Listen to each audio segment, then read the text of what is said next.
বর্তমান অন্তর্বর্তীকালীন সরকার অর্থাৎ ডক্টর মোহাম্মদ ইউনূস সরকার কতদিন থাকবে এবং কতদিন পরে আসলে নির্বাচনটি হওয়ার দরকার এ নিয়ে কিন্তু এবার মুখ খুলেছেন ভিপি নূর। তো অন্তর্বর্তীকালীন সরকার কত বছর থাকতে পারেন এবং কত বছর কেন থাকবেন এ নিয়ে যে ব্যাখ্যাটি দিয়েছেন ভিপি নূর, আমি আপনাদের সামনে এই তথ্যটি প্রকাশ করছি যে ভিপি নূরও চায় যে কতদিন পরে আগামী সংসদ নির্বাচনটি অনুষ্ঠিত হবে।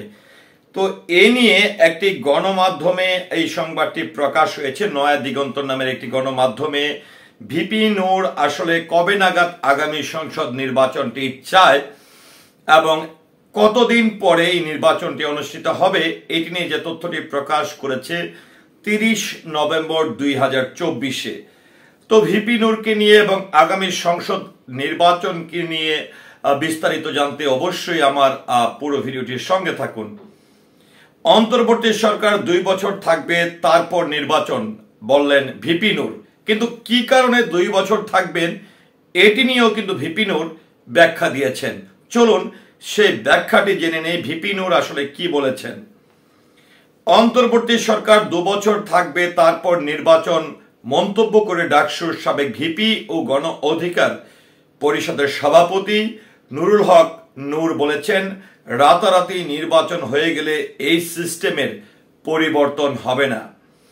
অন্তর্বর্তী সরকারকে বলেছি অন্তত 2 বছর থেকে নির্বাচনের পরিবেশ তৈরি করতে। শুক্রবার 29 নভেম্বর দুপুরের দিকে গলাচিপা উপজেলা অফিসার্স ক্লাবের বৈষম্য বিরোধী ছাত্র আন্দোলনে আহত ও নিহতদের স্মরণ সভা ও দোয়া মাহফিলে প্রধান অতিথি হিসাবে বক্তব্য দিয়েছেন ভিপি নূর এবং তখনই তিনি এই কথাটি বলেছেন। তো ভিপি নূর আর কি বলেছেন সেটি একটু উপস্থাপন করছি।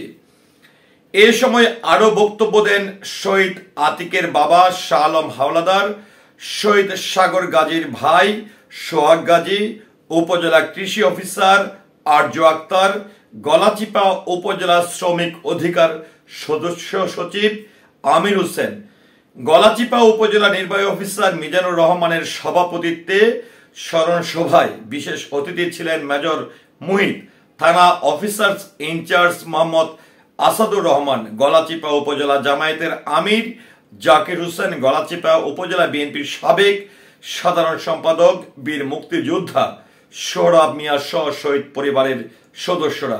ভিপি নূরের আসলে যে বক্তব্যটি আমার যেটি মনে হয়েছে, তিনি যেটি চান যে আসলে বর্তমান অন্তর্বর্তীকালীন সরকার অর্থাৎ ডক্টর মোহাম্মদ ইউনূস সরকার যে বিষয়টি বলছিল যে সংস্কার পরিকল্পনা শেষ হওয়ার পরেই আগামী নির্বাচনগুলো আমরা দিতে চাই, কারণ দীর্ঘদিন আওয়ামী লীগ সরকার ক্ষমতায় ছিল। তো সেই 16 বছরে কিন্তু তারা প্রধান প্রধান যে জায়গাগুলো রয়েছে বা বিশেষ কিছু জায়গাগুলো তারা অবস্থান তৈরি করেছিল যেগুলো অযৌক্তিক মনে হচ্ছে এই অন্তর্বর্তীকালীন সরকারের কাছে।